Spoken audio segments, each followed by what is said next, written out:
अजितजी, बच्चू कडूंची तब्येत खालावते। आज मुख्यमंत्र्यांनी त्यांना फोन केलेला होता, त्यांना सांगितलं की थोडासा वेळ हवाय, कर्जमाफी आपल्याला करायची आहे।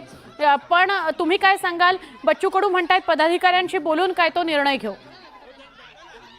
बच्चू कडूंची तब्येत ही आपल्या सर्वांच्याच काळजीचा विषय आहे। होय, त्यामुळे सरकारने याबाबत अधिक अंत पाहू नये ही सरकारला परत एकदा आम्ही सगळेजण आवाहन करतो आहे। बच्चू कडू साहेब दुसरं काहीच मागत नाही आहेत, आम्ही सगळेजण तेच मागतो आहोत। सरकारने सत्तेवर येण्यापूर्वी निवडणुकीमध्ये कर्जमाफीचं आश्वासन दिलेलं होतं, ते पाळा इतकी साधी मागणी घेऊन ते बसलेले आहेत आणि महाराष्ट्रभरातले शेतकरी सुद्धा तीच मागणी करतायत।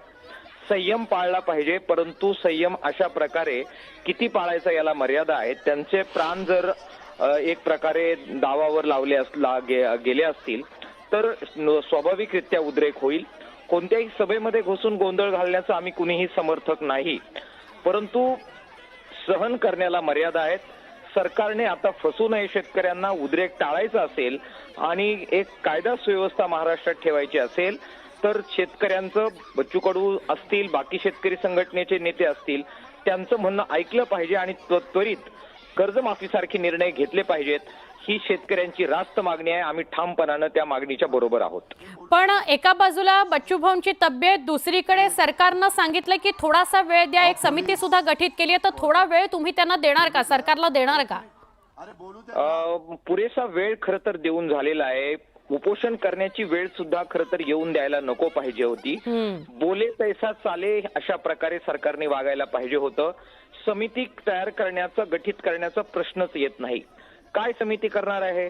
सगळ्यांना माहिती आहे शेतकरी अडचणीत आहे, सरकारने आश्वासन दिलेलं आहे, त्याच्यावर मतं घेतलेली आहेत आणि त्यामुळे दिलेलं आश्वासन पाळा इतकी साधी गोष्ट आहे, याच्यात नवा शोध समिती काही लावेल असं मला वाटत नाही। समिती ही वेळ काढूपणाचं लक्षण आहे, त्यामुळे असा कोणत्याही वेळ काढूपणाचा निर्णय सरकारने करू नये।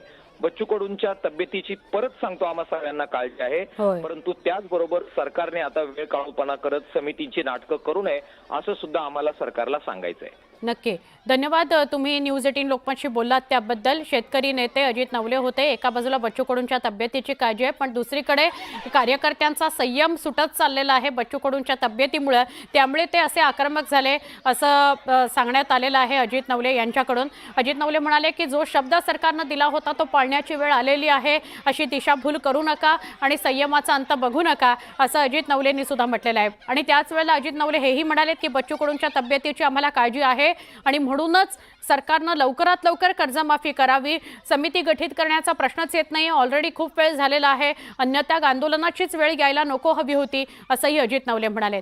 तीन दृश्य आपण एका वेळेला बघताय। उपमुख्यमंत्र्यांच्या कार्यक्रमामध्ये गोंधळ घातला दिव्यांग आणि शेतकरी पदाधिकाऱ्यांनी। प्रहारचे सगळे कार्यकर्ते होते, बच्चू कडूंच्या तब्येतीला बघता या सगळ्या महिला आक्रमक झाल्या, कारण बच्चू कडू त्यांच्याकरता आंदोलनाला बसलेले आहेत आणि बच्चू कडूंची फोनाफोनी पण आपल्याला दिसते। अनेक त्यांना फोन येत असतील, अनेक पदाधिकाऱ्यांशी ते बोलत असतील, अनेक नेते मंत्र्यांशी ते बोलत असतील।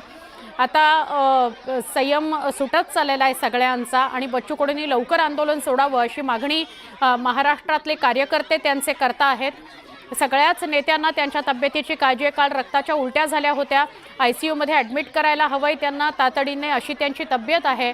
आणि असं असताना आज मुख्यमंत्र्यांनी पुन्हा एकदा त्यांना फोनसुद्धा केलेला होता की तुम्ही आंदोलन मागे घ्या, आपण शेतकरी कर्जमाफीचा विषय लवकर मार्गी लावू, तुम्ही आत्ता तरी थोडासा वेळ सरकारला द्यावा, अशी मागणी त्यांनी केली। तर आता काय निर्णय होतो बच्चू कडूंचा ते बघणं महत्त्वाचं आहे।